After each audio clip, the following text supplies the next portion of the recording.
Olá, meus queridos, sejam bem-vindos diretamente de Dois Córregos, interior de São Paulo. Eu, André Massolini, peço licença para falar com você. Vamos então ao e-mail dela que diz assim: Olá, André, descobri seu canal e estou admirada pelas suas palavras. Muito obrigado. Te escrevo em busca de um conselho. Namoro há 4 meses, tenho 20 anos e meu namorado 33. Ele é um cara bonito, bem de vida e sociável. Porém, me demonstra o tempo todo ser um cara simples, apaixonado por mim e tem atitudes que me provam levar nosso namoro muito a sério. Ele é natural de uma cidade bem distante de onde moramos atualmente. Esse mês de julho saiu de férias e foi para casa. Vai viajar com a mãe durante a primeira quinzena do mês e na segunda pretende ficar na sua terra. O que ele faz todo ano nas férias. Tempo de rever os amigos, aproveitar a família e enfim. O problema é que minha insegurança está batendo na porta rápido demais. Ele já me disse que pretende ir em algumas festas que acontecerão na cidade e região. Festas de exposições, também me disse que pretende ficar um final de semana em BH, após retornar da viagem com a mãe dele, onde irá aproveitar para rever alguns amigos de lá também. Todos os amigos namoram ou já são casados, mas ele mencionou o fato de talvez irem em boate e tal. Enfim, é errado eu pensar que se ele gosta tanto de mim como diz gostar, ele deveria querer voltar antes das férias a acabar para ficar comigo? Minha querida, olha, eu não vou dizer que é errado você pensar isso. Eu vou dizer o seguinte, eu acho que é natural ter esse tipo de pensamento, às vezes ficar inseguro. Agora sim, eu querer que ele volte antes das férias para ficar comigo. Veja bem, é o que eu sempre falo aqui e sempre vou falar. A gente tem que analisar o contexto e cada situação, com cada particularidade. Meu anjo, ele mora onde você mora, provavelmente porque ele trabalha aí na cidade que é a sua cidade onde você mora. Ora, ele vai tirar férias, como ele faz todos os anos quando ele tira férias. Ele volta para a cidade dele, ele viaja, ele curte a família, ele curte os amigos, certo? Durante as férias todas. Então, veja bem, se fosse assim, olha, André, nós moramos distantes, então nas férias eu esperava que pelo menos ele ficasse uma semana comigo. Não é o caso. Ele já mora onde você mora. O ano todo, 11 meses no ano, ele vai estar com você. 11 meses. E um mês, ele vai estar com as outras pessoas, com a família, com os amigos. Um mês. 11 meses ele fica com você. Por que ele tem que voltar antes das férias? Eu estou dizendo, talvez, né, quando as pessoas estão nessa situação, por isso que eu estou dizendo, acho que é natural às vezes passar esse tipo de pensamento, né, tipo, será?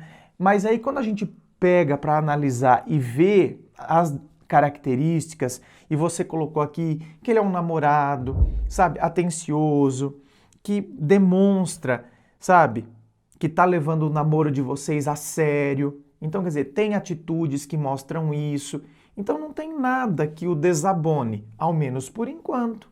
Então, eu acho que a gente não pode ficar com tanta coisa assim, né? Ou começar a querer uma exclusividade. É aí que começam os grandes enroscos nos relacionamentos. A gente começa a disputar o namorado com os amigos. Claro, você ressaltou aqui que os amigos dele são casados ou todos namoram. Então, quer dizer, o cara não está indo para sair com os amigos para ir para uma zona, para pegar mulher. Porque acontece isso, né? Então, por exemplo, às vezes o cara namora, mas ele quer ter vida de solteiro junto com os amigos solteiros. Pelo visto, não é o que está acontecendo aqui. O cara já tem 33 anos, então não é mais um jovenzinho, uma criança, né? Lógico que idade também né? Tem gente com 40, com 50 que vive como se fosse adolescente. Mas é o que eu estou dizendo, não parece que é o caso aqui. Por isso que eu digo, a gente tem que aprender a analisar as coisas. Essa é a primeira vez que isso está acontecendo. Observa. Você vai perceber se você vai sentir alguma coisa diferente, se você vai perceber alguma coisa. Então, observa. Aprenda a observar. É errado ele ir para a festa com os amigos sozinho, sem a namorada junto? Então, minha querida, mas olha só. Aqui, por isso que eu estou dizendo, é um outro contexto. Vocês moram muito longe. Ele foi visitar a família, foi estar com os amigos. Então, por exemplo, ele saiu para uma festa com os amigos. Não tinha como você estar junto. Então, nesse contexto, eu sei que tem gente que não aceitaria isso. Né? Eu acompanhei um casal muito de perto, aliás, fui padrinho de casamento deles, que é assim, ó, quando ela foi para a faculdade, ele estava voltando aqui para Dois Córregos, quando ela foi para a faculdade. Então, na verdade, eles se desencontraram, porque a faculdade era exatamente na mesma cidade. Aliás, era a mesma faculdade. Só que ele se formou, justamente, ele se formou no ano, né, anterior ao ano que ela entrou. Então, ele se formou em dezembro, ela entrou em fevereiro do ano seguinte. E aí eles já estavam se conheceram justamente, né, nesse período de dezembro aí. E aí, cara, ela foi em todas as festas da faculdade. E ele fazia questão que ela fosse. Eu achei muito maduro da parte dele, né? E a parte dela também, porque assim, ó, ela é uma pessoa super responsável, ela é muito fofa. Né? Super responsável, uma pessoa, sabe aquela pessoa que tipo, não tem como você desconfiar dela.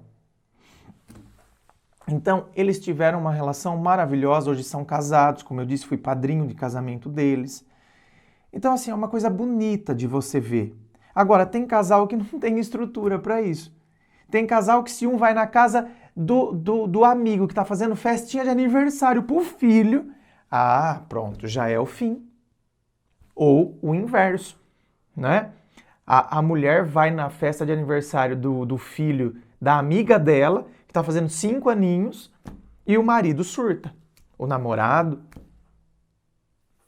Então, vocês percebem que a gente tem que perceber também a dinâmica do casal, certo? E tem que perceber também o seguinte, às vezes você pega uma pessoa muito boa, como essa que eu citei, o exemplo, que ela é super fofa, uma pessoa confiável e tal, mas ela poderia ter namorado um cara desequilibrado, totalmente paranoico de ciúmes. Então, por exemplo, a vida dela não teria sido bacana como foi, teria sido um inferno.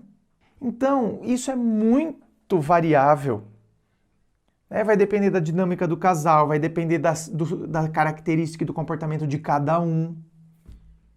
Então, como que eu vou falar se é errado uma pessoa ir para uma festa sem a namorada junto?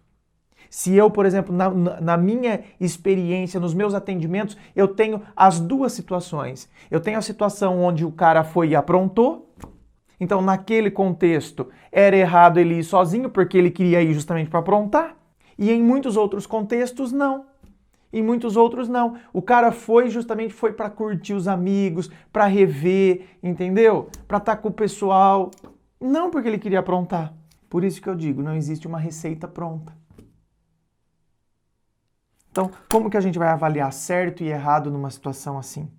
Estou insegura e com medo da minha reação. Não quero parecer uma pessoa imatura e agir como uma. Ele me convidou para ir para lá com ele. Eu não pude devido aos compromissos. Mas ainda assim, as dúvidas e inseguranças têm tirado meu sono desde que ele viajou. Aguardo seu retorno, obrigada. Bom, óbvio que quando ela escreveu, ela imaginou que eu ia responder, tipo, né, no mesmo dia. O que seria, né, pelo amor de Deus, né, gente? Primeiro que é minha profissão, né? Segundo que tem a fila de espera. Então, Às vezes eu fico, só fazendo um parênteses aqui, às vezes a pessoa aparece lá no Instagram e ela não fala nem bom dia, nem boa tarde. Ela já deixa um texto, viu, me ajuda aí, tal, e coloca todo um texto. Tipo, a pessoa não parou para pensar nenhum momento, né? Tipo, não, essa é a profissão dele. Então, opa, será que existe um atendimento? Será que existe como funciona uma dinâmica? Às vezes eu fico meio assustado com alguns comportamentos, né? Tipo, já pensou, você chega num perfil de um médico e você fala, ó, doutor, tô sentindo isso, tô sentindo aquilo, tal, o que o senhor me receita? Ou você tem consciência que você vai ser consultado com um médico, né? Então, às vezes eu fico tipo, nossa, que estranho. E aí tem gente que ainda às vezes aparece aqui, né, no canal falando assim, onde já se viu responder um e-mail depois de 3 anos, enfim. Né, eu já nem respondo mais esse tipo de comentário porque, tipo, já passei dessa fase, né? Então, ela esperava, né, que fosse respondido, acho que na mesma semana. Eu acho que é normal a gente ter essa insegurança quando alguém viaja, quando a gente pensa alguma coisa, mas é o que eu estou dizendo. A gente espanta a insegurança com a realidade dos fatos. Olhando como a pessoa se comporta, olhando, por exemplo, ele me convidou para ir com ele. Poderia dizer, convidou porque sabia que eu não podia ir, mas ele sabia que eu não podia ir? Ou ele me convidou sem saber dos meus compromissos, sem saber da minha agenda, entendeu? E convidou, tipo, super de boa fé mesmo. Tipo, você não quer ir comigo?